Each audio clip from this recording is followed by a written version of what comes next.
Hola, hola, ¿cómo están? Bienvenidos a mi primer video en el que vamos a estar tocando diferentes temas. En este caso vamos a empezar con un poco de biofísica y bueno, luego vamos a ver diferentes temáticas. Bueno, el primer tema que vamos a ver en esta ocasión, en este primer video, es la relación de los animales con el magnetismo. En este caso he decidido llamar a este primer video de esta forma debido a que he leído un libro en el que me pareció muy interesante, ¿no? Hablaba acerca tanto de la electricidad, el magnetismo, que es algo que lo vemos en colegio, quizá otros no, quizá otros algunos recién lo van a ver. Pero bueno, en este caso es bastante interesante porque lo relacionaba con los animales y me pareció bastante curioso. Y también no hay algunas cosas que nosotros pasamos desapercibido. Y es así como he podido denominarlo de esta manera. Así que empecemos. Bueno, primero que nada, el primer punto que quiero aclarar es que los seres humanos no percibimos las variaciones del campo magnético. También puede resultar difícil orientarnos en medio de la naturaleza. Primero que nada, cabe aclarar que el mundo, la Tierra en este caso, tiene un campo magnético. Y bueno, ahí entran diferentes situaciones que estudian todo este campo magnético, ¿no? Ahí también entra la parte de los materiales, el núcleo de la Tierra, la atmósfera, y es otro campo muy amplio. Pero no vamos a entrar tanto a ese campo, nos vamos a pasar más a los animales. Y bueno, respecto al campo magnético, como la Tierra tiene un campo magnético, puede haber variaciones en este, debido a circunstancias, ya sea por la Tierra, que alteran este campo, ¿no? Y bueno, y a veces cuando esto pasa, nosotros no lo percibimos, hay alteraciones en este campo y no lo llegamos a percibir. Pero lo que pasa, y es muy curioso, es que los animales sí lo perciben. Y también otra situación bastante curiosa es que también a nosotros nos puede resultar muy difícil orientarnos en la naturaleza. A menos que no sepamos un poco de orientación o no estemos con nuestro celular o no estemos utilizando una brújula, pues sí va a ser un poco difícil orientarnos. Hay algunas personas que sí saben orientarse por medio de la luna, las estrellas, el sol, ubicaciones, ¿no? Pero si tú no sabes nada de eso, te vas a perder si estás en el bosque. Así que en ese caso es bastante curioso toda esa parte, ¿no? Pero ¿qué ocurre? En esta parte los animales también se orientan. Es fácil orientarse para muchos de ellos solamente con la percepción del campo magnético. Estamos hablando muchísimo sobre el campo magnético. En otra ocasión también lo vamos a definir, pero en esta ocasión solamente estamos hablando como el campo magnético que tiene la Tierra. No es necesario saber más sobre eso, solamente que la Tierra tiene un campo magnético. Bien, y ahora, ¿los animales poseen una brújula magnética?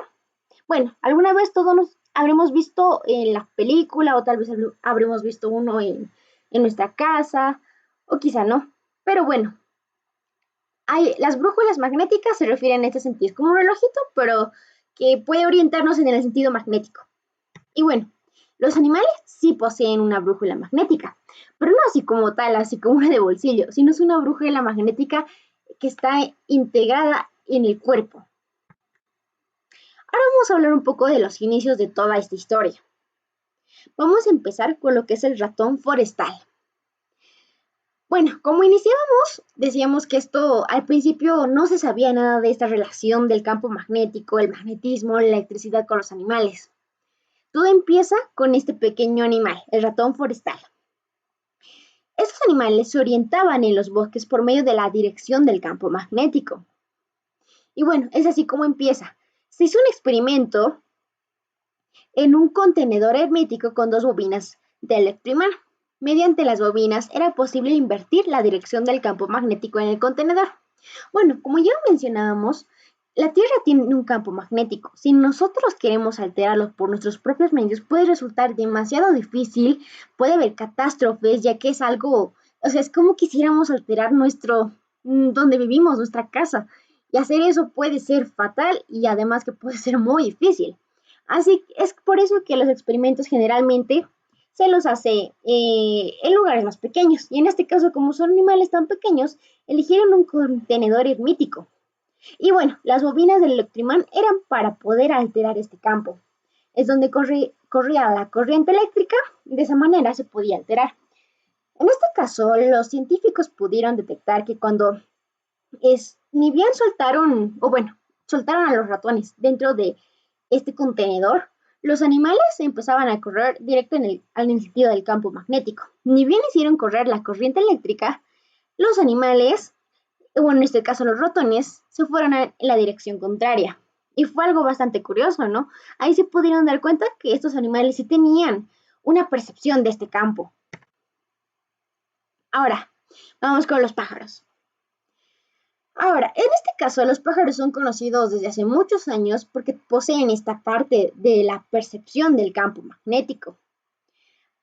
Alguna vez hemos debido ver o quizá escuchar acerca de las aves migratorias. En este caso, estas aves migratorias dirán, pero ¿cómo se orientan?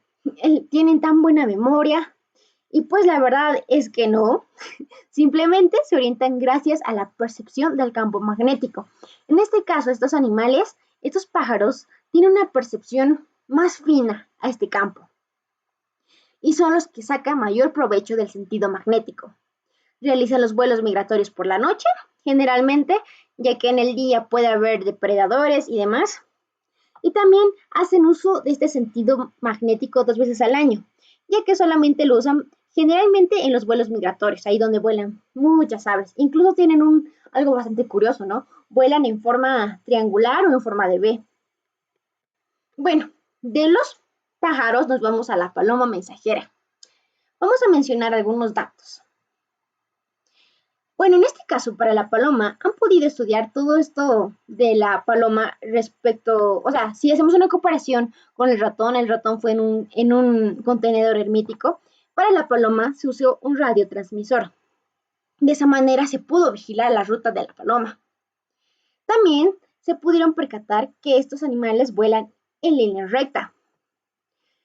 Y también se dieron cuenta que los primeros 3 kilómetros que sueltan una paloma, estos cambian de frecuencia constantemente, decidiendo hacia dónde van a volar. Pasado un buen momento, ya esos 3 kilómetros ya se han orientado, su sentido magnético ya funcionó y ya vuelan en línea recta y ya no se pierden. Ahora pasó algo bastante interesante en 1971 con el biólogo Kitson. Este sujetó un imán pequeño en la cabeza de una paloma y luego la soltó. ¿Y qué pasó? Esta paloma se desorientó, ya no sabía cómo volver a casa. Y ahí los científicos también dijeron qué está pasando. Y ahí se dieron cuenta que había algo que relacionaba a la paloma con el magnetismo. Nuevamente, ahí entraba el sentido o la percepción magnética de los animales. Y bueno, en este caso también ya luego de muchos años, hacer más experimentos con las palomas de este tipo, similares y entre otros, se dieron cuenta que durante las tempestades magnéticas las palomas tienen dificultades. Como dijimos, nosotros los humanos no sentimos esas tempestades magnéticas. Pero en cambio estos animales que tienen esta percepción sí lo sienten. Y para ellos puede resultar realmente fatal, porque pueden llegar a desorientarse y perderse. Y eso sería algo realmente malo. Así que para ellos es bastante importante esta parte de la percepción magnética y también que no haya variaciones respecto al campo magnético. Bien, ahora vamos con las abejas. ¿Quién diría que estas tan pequeñas criaturas serían perceptivas al campo magnético? Bueno, primero que nada, un dato bastante curioso es que estas orientan sus panales en la dirección del campo magnético. No es que hay panales donde ellos quieran, sino es que lo orientan respecto al campo magnético. Otro dato es que el campo magnético de la Tierra les ayuda a coordinar las obras de construcción de la nueva colmena. Y también les brinda precisión en la organización del tiempo durante los trabajos de las colmenas. Esto es algo bastante curioso, porque también generalmente el campo magnético les da como un sentido a todos estos animales, ¿no? De lo que hemos estado hablando, un sentido dónde ir. Pero para las abejas, además de darles ese sentido, era como un reloj, era como que según el campo magnético ya se iban guiando. Ah, bueno, vamos a salir a tal hora y luego también si se andan dando cuenta en la noche casi no hay abejas y es porque estas se guían, es como su horario respecto al campo magnético. Ya es un estudio bastante profundo cómo estas abejas llegan a percibir y también controlar el tiempo respecto al campo magnético. Pero imaginen todo esto. Es realmente increíble. Ahora, hemos hablado muchos casos, ¿no?, de estos animales, como los pájaros en general, la paloma, las abejas y el ratón forestal, que se guían con la percepción del campo magnético. Pero ahora, ¿cómo lo hacen? ¿De qué manera se orientan con el campo magnético? Y ahora les voy a decir que hay dos métodos. Uno, la medición de la FEM, de la fuerza electromotriz, que se engendra entre los extremos del conductor, que se mueve en este campo. Animales acuáticos, ya que poseen receptores eléctricos.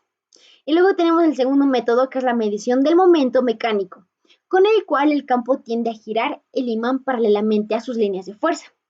Parecerán unos conceptos bastante confusos si ustedes al menos no saben nada de electromagnetismo, no lo llevan en colegio, no están en ninguna carrera que lleve estos tipos de temas. Puede que sí les resulte bastante difícil comprender esto. Pero a ver, les voy a dar esto en simples palabras. Dos métodos. El primero relaciona la fuerza electromotriz y podríamos decirle que el medio. Pero en este caso necesitamos de algo más. Y es por eso que en esta ocasión, en este video, no nos vamos a centrar tanto en el primer método, ya que se basa más para los animales acuáticos, como dice, ya sea más que nada para esos animales que tienen un órgano eléctrico. Ahí entran ya los tiburones, algunas, no me acuerdo muy bien, pero hay bastantes animales que tienen esta cualidad de órganos eléctricos, la anguila eléctrica y demás. Pero es porque tienen otras características en su cuerpo, como el órgano eléctrico. Pero bueno, en este caso, todos los animales que hemos hablado, no, que yo sepa, no tienen nada que ver con la electricidad. Nos estamos basando más en el magnetismo. Son animales de tierra, por ahora. Y bueno, en este caso, para el segundo método del campo eléctrico, en el cuerpo del animal deben encontrarse imanes permanentes. En los últimos 20 años se han descubierto imanes diminutos permanentes en muchas especies, desde bacterias hasta el hombre. Bueno, en el primer método les mencionaba algo de los animales acuáticos, que generalmente ese método se aplicaba a ellos porque tenían un órgano eléctrico. Como les decía, en otra ocasión vamos a estar hablando de esos animales, pero en este caso no. En este segundo método, estos animales poseen imanes permanentes en su cuerpo, que es algo contrario al otro caso. ¿Y cómo dirá, tienen imanes? Pues sí, tienen imanes. No es que van a tener un imán súper grande, no hay como los que tenemos en nuestros parlantes o alguna vez nos comprado un imán. Son pequeñas partículas, en pequeñas cantidades necesarias para tanto el tamaño del animal que es necesario para que puedan orientarse. Por ejemplo, en el caso de las abejas, en el abdomen tienen cristales de magnetita. La magnetita incluso fue descubierto antes de todo esto de la electricidad, ya sabía el magnetismo. Y todo esto debido a la magnetita. Y bueno, respecto a las palomas. En los músculos del cuello tiene partículas magnéticas. Nuevamente esta magnetita se encuentra. En esta parte de las palomas es bastante curioso porque estas palomas tienen una mayor percepción que las abejas debido a que en el cuello hay más venas y por lo tanto hay más sensibilidad. Es por eso que su percepción magnética es mayor que de las abejas. Bueno, ahora ya saben por qué. Hay dos métodos. Uno generalmente para animales acuáticos o todos aquellos que poseen órganos eléctricos y el segundo es porque poseen imanes permanentes dentro del cuerpo. Dos métodos totalmente diferentes, pero bastante interesantes. Uno que relaciona lo que es la electricidad y el otro que es el magnetismo. Pero al final sabemos que la electricidad y el magnetismo son uno solo, gracias a Maxwell. Bueno, ahora también vamos a hablar de los quitones, que son unos pequeños moluscos. Los quitones incluso fueron descubiertos mucho antes por las diferentes características que estos tenían.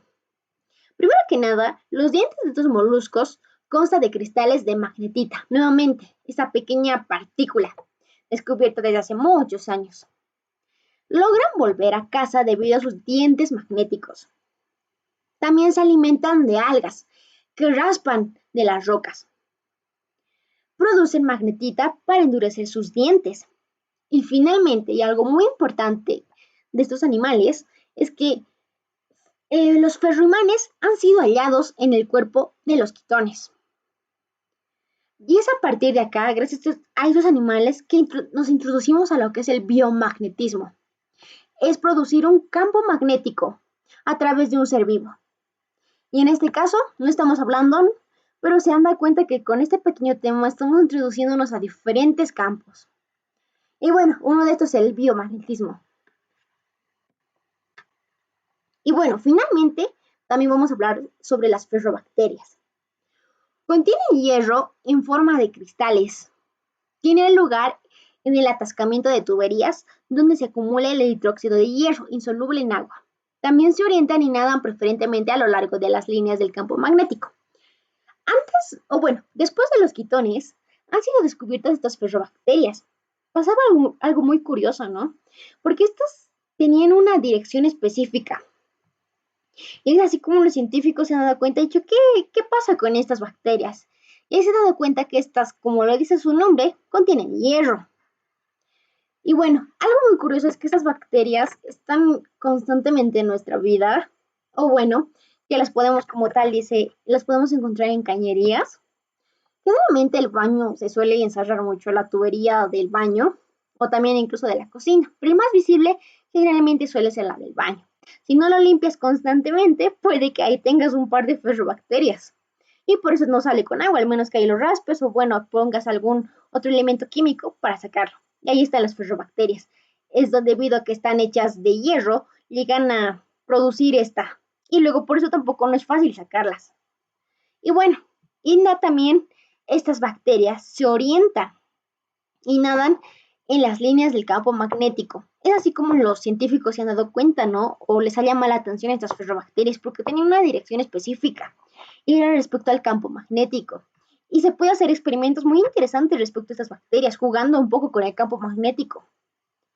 Igual en este caso sería un poquito más fácil debido a que son bacterias, hay que preparar ciertos experimentos, pero ya es algo más pequeño, ya que trabajar con animales más grandes. Bueno, y así como hay otros casos. También las tortugas marinas, que han sido uno de los primeros animales también, en las que se han dado cuenta de esta parte del campo magnético, campo eléctrico, las mariposas, el zorro, hormigas, ballenas. Todos estos animales tienen mucha relación tanto con la electricidad y con el magnetismo. En este caso hemos hablado más acerca del magnetismo. Hemos dado un pequeño repaso a lo que vendría a ser la parte de electricidad. Pero bueno, como siempre dijimos, al final es uno solo, es una unificación, que es el electromagnetismo. Y en otro video vamos a estar hablando un poco de esto. Pero en este caso, esto sería todo por esta vez. Espero que les haya gustado. Y bueno, antes de dejarles, quisiera dejarles la bibliografía. Todo esto ha sido extraído del libro El físico visita al biólogo. Prácticamente es un libro buenísimo. Todo lo que les he hablado viene en el primer capítulo, que es la electricidad animal. Ahí nos habla un poco, primero una introducción a lo que es la electricidad. Ahí encuentran los animales, como ballenas, la anguila y demás. Luego se pasa a la parte magnética. Y bueno, también algo que quisiera mencionar es que últimamente se menciona que un 20% de los humanos, seres humanos, tienen una pequeña percepción del campo magnético, pero necesitan de algo más. Es como una varilla en forma triangular más o menos. Necesitan de esta varilla para poder encontrar algunos elementos. Pero bueno, aún este es otro tema que también lo vamos a estar tocando. Pero ahí cómo va, ¿no? Ahí empezamos con pequeñas desde bacterias y llegamos al ser humano respecto al campo magnético. Y ahí es lo que entra en la maravillosa biofísica, ¿no? Es como la física entra a los seres vivos y a veces no nos damos cuenta que la física está en todos lados y también está en nosotros para estudiar ciertas situaciones, nuestro sistema nervioso, diferentes sistemas y organismos que necesitamos de la física para poder estudiar todo esto. Y bueno, en otra oportunidad vamos a estar aclarando más de estos conceptos y metiéndonos más al campo de la biofísica. Gracias.